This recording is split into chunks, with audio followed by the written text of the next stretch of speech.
Dua të dëshmoj për të nderuar dhe lartësuar emrin e Perëndisë.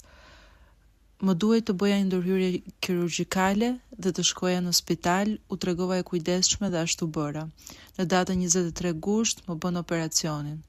Gjatë operimit pësova infarkt dhe mjekëve ju desh të më reanimonin. Zoti në mëshirën e tij të pafundme më lejoi të përjetoja një eksperiencë me shërbëtoren e tij, motrën Maria Luisa. Dhe me të në ëndër takohesha me personazhe të ndryshme të Biblës, nga Dhjata e Vjetër, midis tyre dhe me Mojsiun. Ishim të veshur me të bardha, por veshja e motrës Maria Luisa ishte më e veçanta, e mbushur me gur të çmuar.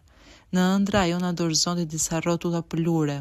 Njëra prej tyre ishte e bardhë, si veshja e të gjitha atyre që ishin të pranishëm, dhe rrotulla tjetër ishte me materialin me të cilin ishte veshur motër Maria Luisa, i mbushur me shumë gur të çmuar. Duke kaluar pranë këtyre personazheve biblik, motër Maria Luisa më prezantonte. Në atë moment unë shija poshtë dhe arrija të shija veten time në shtratin ku po më bën operacionin, dhe motër Maria Luisa më thot, mos u shqetëso, çdo gjë do të shkojë mirë. Dhe ashtu ndodhi, vëllezër. U zgjova nga ëndra që po shija dhe më kaluan në terapi intensive. Disa nga kardiologët e spitalit më vizituan, bën një mbledhje mjekësore pasi nuk kuptonin si kishte ndodhur e gjitha kjo. Ishin të gjithë të shqetësuar dhe parametrat e mi jetësor ishin shumë të dobët.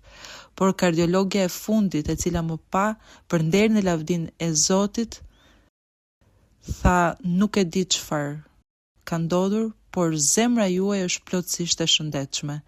Dhe të gjithë këtë e dëshmoj për nderin dhe lavdinë e Zotit. Dua të dëshmoj se Zoti më kishte thënë disa kohë më parë në profeci se ai do të kryente mrekullinë në jetën time. Kështu pata një situatë shëndetësore dhe pata një dhimbje koke që u bë gjithnjë e më intensive, duke zgjatur 8 ditë. Dhe pas atyre 8 ditëve, filloi të më paralizonte aq shumë, saqë nuk mund të haja më, nuk mund të ecja më, dhe më çuan në kish. Atë ditë ishte i pranishëm vllai Andres Carillo, ai po vizitonte kishën dhe vuri duart me mua dhe ju lut Zotit të kryente një mrekulli në jetën time. Të nesërmen problemi në kokën time po përpararonte, kështu që e gjithë ana ime e djathtë, krau, këmba, gjua ime, dhe nuk mund të përgjigjesha dhe nuk mund të lëvizja. Kaluan shumë orë, shumë ndërhyrje, teste mjekësore dhe rreth mesnatës rash në një gjumë të thellë. Dhe në të gjumë unë gjita sikur në një ashensor dhe mund të shija vllain Luis Moreno. Luis Eduardo Moreno në një distancë prej rreth 70 cm, por nuk mundet të shtrihesha atje lart. Dhe ai më tregonte me dorën e tij se kishte një livat të gjelë bërë në secilën anë të tij dhe plotësisht të çelur në të verë. Dhe ai më tha se nuk kishte ardhur enda koha. Isha shumë e shqetësuar sepse vajzat e mia ishin shumë të vogla në atë kohë. Kështu zgjova në atë moment sepse një mjek mbërriti dhe më mbajti dhe më tërhoqi syt dhe tha, çfarë ke? Dhe unë i thash hidrocefali. Ai tha, jo, ti nuk e hidrocefali.